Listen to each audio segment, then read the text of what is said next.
it would be very fair for me to say that I've been spending a time considering, discussing, and writing and comparing different rim depth, rim width, tire width, spoke material, weight, and the influence that those different variables will have on the performance of our rides. And with me, it's not always so much a thing about the numbers.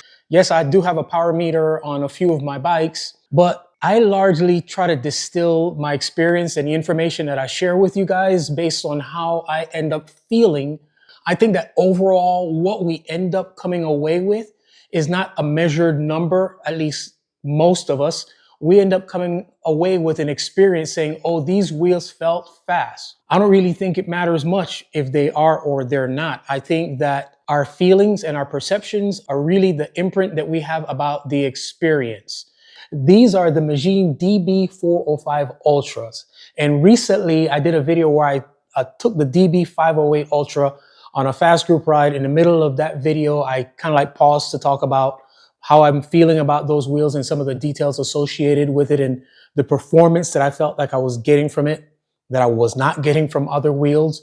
And earlier in the year, I also talked about my desire to bring either lightweight wheels or shallower depth wheels onto the channel, mount them up, take them out on some rides, and see if I can kind of like extract some sort of difference between the shallower depth versus the deeper depth wheels. And by deeper, I mean kind of like that staggered depth where it may be like 45 or 50 in the front and then 55 or 60 in the rear versus these, which are 40 in the front, 45 in the rear. So that's not a too big a difference in terms of a stagger between front and rear, but we'll see, once we get them mounted up, what kind of performance differences we're going to be able to realize.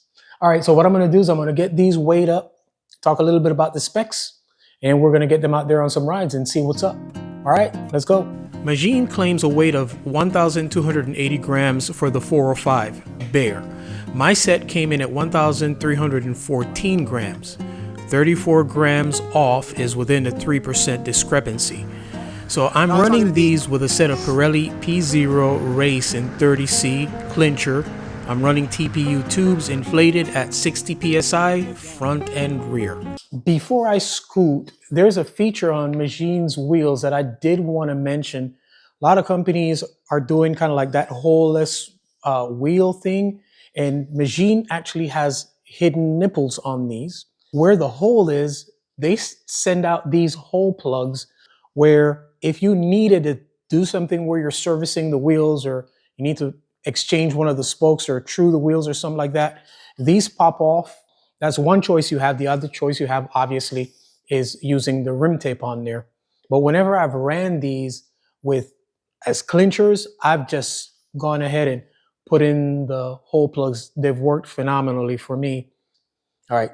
That's a little free something from Uncle Lou.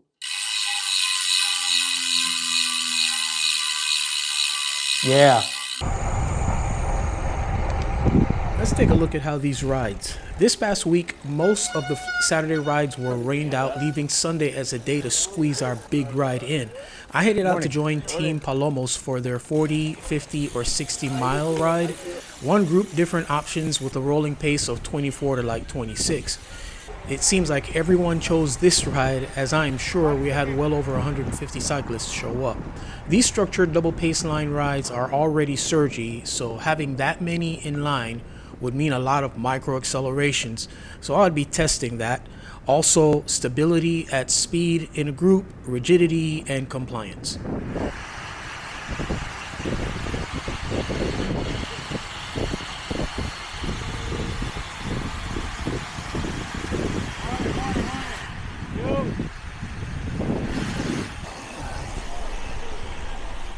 My very first impression was how smooth they felt at initial push-off. And I'm talking about from like leaving home to the first section of the ride. My predominant thought was how smooth these wheels felt. And I think it's much more than having the 30C tires on there, because I had 30C tires on the 508 Ultras and they just did not feel as smooth as these. I think it has to do with the construction and the depth. Next up was acceleration. There's definitely what I would call a fast spin up, either from rest at a light or while you're in a group adjusting speed or closing gaps.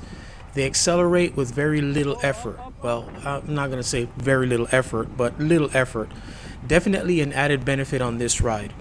On the long stretches that we had on the ride, once a group gets up to speed, you want a stable, fast wheel. Here, I didn't feel like they were missing out on something compared to a 50 millimeter front wheel. Now, I think that a 40 millimeter front versus a 50 millimeter front, I think that's a very small or negligible difference. So I felt good modulating my speed and staying in the wheels.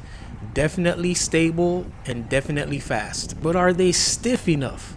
I would say so. Enough being the operative word. Compared to the 508s, I get less feedback, but I wouldn't say that they're vague. They just don't offer the same level of connection with the road as the 508. The 508 kind of sends everything through and you feel more connected with the road.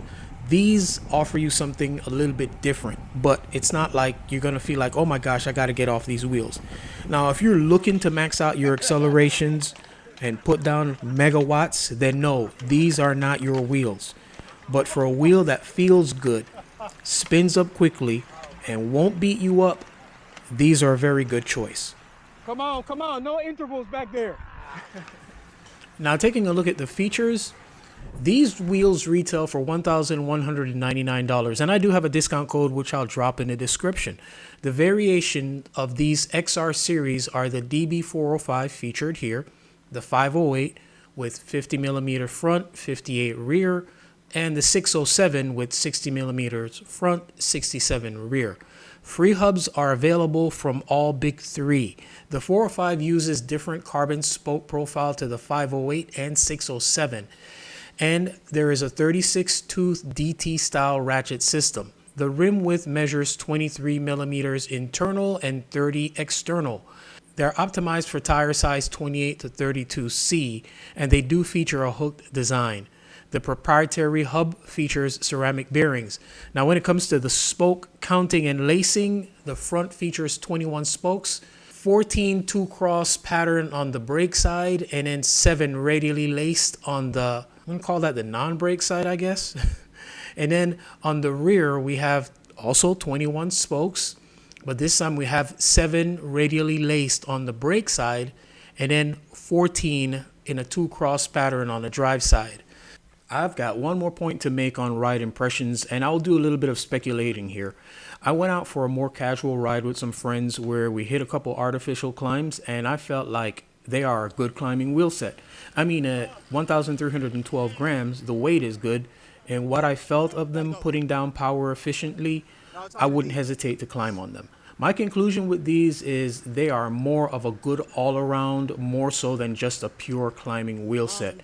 They may be the baby of the XR bunch, but they are more Goldilocks than the 508. Just right. Just right indeed. There's another wheel set that for years just kind of seemed to dominate the cycling scene when it came to a go-to wheel set for performance.